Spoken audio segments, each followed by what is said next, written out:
Então, antes da gente começar, eu gostaria de me apresentar.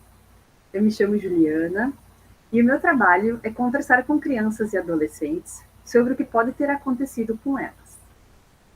Eu sempre converso com muitas crianças. Assim, elas podem me dizer sobre as coisas que aconteceram ou acontecem na vida delas.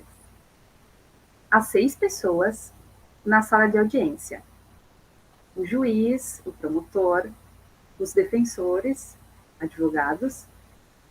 Essas pessoas podem me ajudar a fazer perguntas que eu devo fazer para ti. Tá? Eu tenho um ponto e enquanto a gente conversa e o que a gente conversa está sendo gravado. Isso vai ajudar a mim e as pessoas que estão na outra sala a lembrar de tudo que a gente está conversando. Tá bem? Uhum. Agora eu gostaria de te conhecer melhor.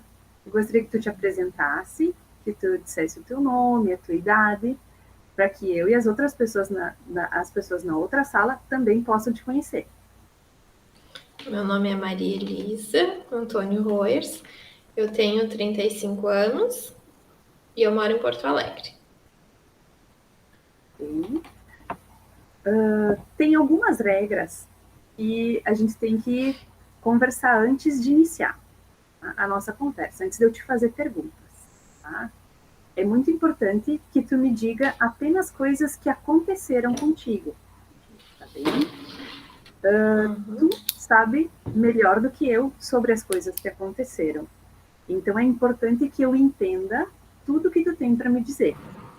Se eu se eu te fizer uma pergunta e tu responder e eu não entender essa pergunta, por favor, tu me corrija. Uhum. Se tiver alguma informação que tu não saiba, bem simples, tu pode me dizer, eu não sei.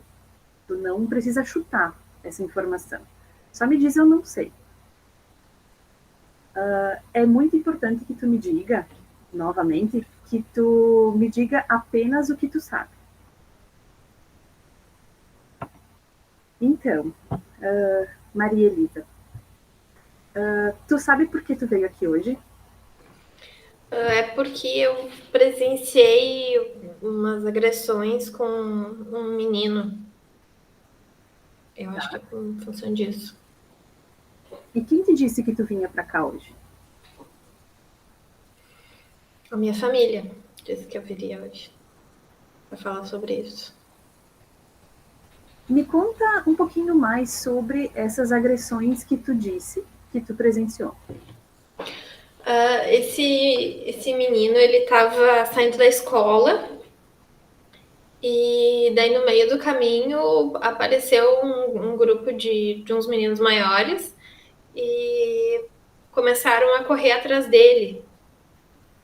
E encontraram ele perto de uma ponte, tinha tipo um túnelzinho assim, não sei se é um galpão, uma coisa assim, que passava a estrada por baixo.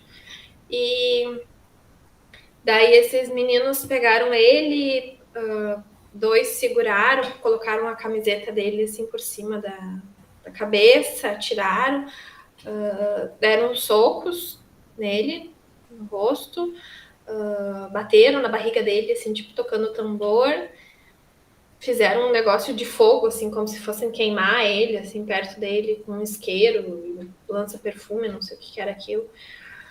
E daí nisso passou um carro com uma família dentro e eles só olharam e não fizeram nada, né? E o gurizinho, antes que já tava gritando, e acho que na hora que ele passou o carro ele gritou pro socorro, mas esse pessoal passou e nem deu bola, nem parou. E daí depois disso, tinham dois que estavam segurando ele, e um deles pegou, e um que estava na frente dele pegou uma faquinha, tipo um estilete, um canivete, e disse que ia escrever o nome dele na barriga do menino. E daí ele cortou a barriga do menino, assim, fez uma letra, e daí o menino, para se defender, pegou e deu um chute para empurrar ele, para esse que estava cortando para trás, assim. Só que ele acabou caindo dessa ponte, esse lugar que era tipo um morrinho, assim, E ele caiu e foi rolando embaixo até chegar, acho que embaixo era um bosque, assim, então ele foi meio batendo nas folhas, em árvores, e caiu, e continuou fugindo, e foi fugir, né, desses, eles estavam em 4 guris, que eu lembro, tinha um que era loiro, e outro tinha cabelo preto, dos outros eu não me recordo direito, mas me chamou a atenção é um que tinha cabelo preto, assim, mais compridinho, e um loiro, e eles eram todos mais altos que o gurizinho e magros, assim. E quando eles viram, depois que o gurizinho foi rolando, eles resolveram ir atrás, pularam essa ponte, e desceram, foram indo, só que eles não encontraram mais o gurizinho. O rapazinho esse que tava com a faca, no descer ali, o morrinho, ele perdeu a faca no meio de um monte de folha. E daí ele disse pros outros, vão atrás dele, e ficou procurando a faca. E daí nisso ficou um outro com ele ali, e daí o outro parece que ficou naquela assim, procuro, não procuro, até que o outro disse, vai lá, procura a faca, me ajuda. Daí eles começaram a esgravatar, e nisso o gurizinho, esse que foi agredido, foi fugindo, foi correndo. E ele chegou perto de uma trilha, e quando ele viu a trilha, o gurizinho, esse gordinho, né, acho que nisso ele continuou correndo, e outros 2 foram atrás. E quando ele chegou perto da trilha, quando ele chegou na entradinha, assim, ele foi ligeiro pegou a trilha e continuou correndo, até chegar num rio, num riacho, assim, num córrego, que era até grandinho, assim.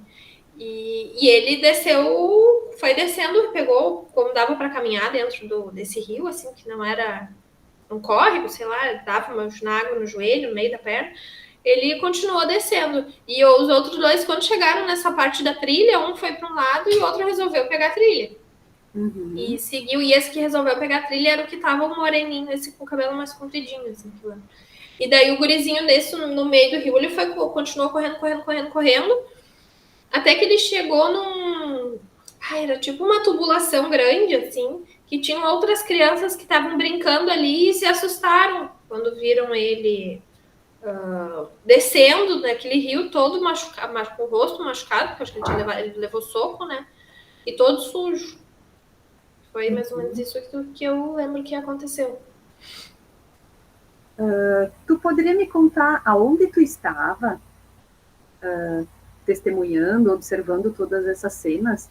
Porque foram muitas cenas e bem detalhadas. Assim, tu estava próxima do local? Eu tava do outro lado da rua quando o gurizinho tava saindo da escola. E daí eu vi que vieram aqueles meninos, como eles eram em 4, eu fiquei com medo de chegar e dizer para com isso, porque eles estavam em 4 e eles eram grandes, né? Eram mais altos. Assim.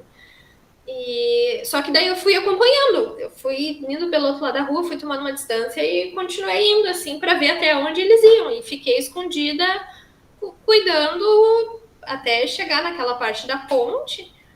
E eles foram indo e eu fui, só que eles não me viram. Eu fui indo, tomando uma distância até para ver. Nesse meio tempo eu fui tentando ligar para a polícia, mas eu não conseguia ligação, porque ali na ponte era um local onde não pegava telefone, né? E eu fui tomando distância para eu ficar segura, porque eles estavam em 4, né? E pelo menos para eu ter uma noção de saber onde é que tá, o que estava acontecendo. De repente, nesse meio tempo eu já consegui uma ligação e conseguia tirar o menino dali. Uhum. Então eu fui seguindo no momento que ele caiu a ponte, como eu estava numa distância, eu segui por um outro caminhozinho, assim, mas que eu conseguia ver ele, né? Okay. Mas sempre me escondendo deles, porque eu estava com medo que eles estavam em 4 pessoas, né? Ok. Tu me contou antes, bem lá no início do teu relato, que eles agrediram o menino, né? Além do corte na barriga, tiveram mais agressões? Eles puxaram a camiseta assim, do guri, colocaram na cabeça dele e foram empurrando ele assim para a guarda da ponte.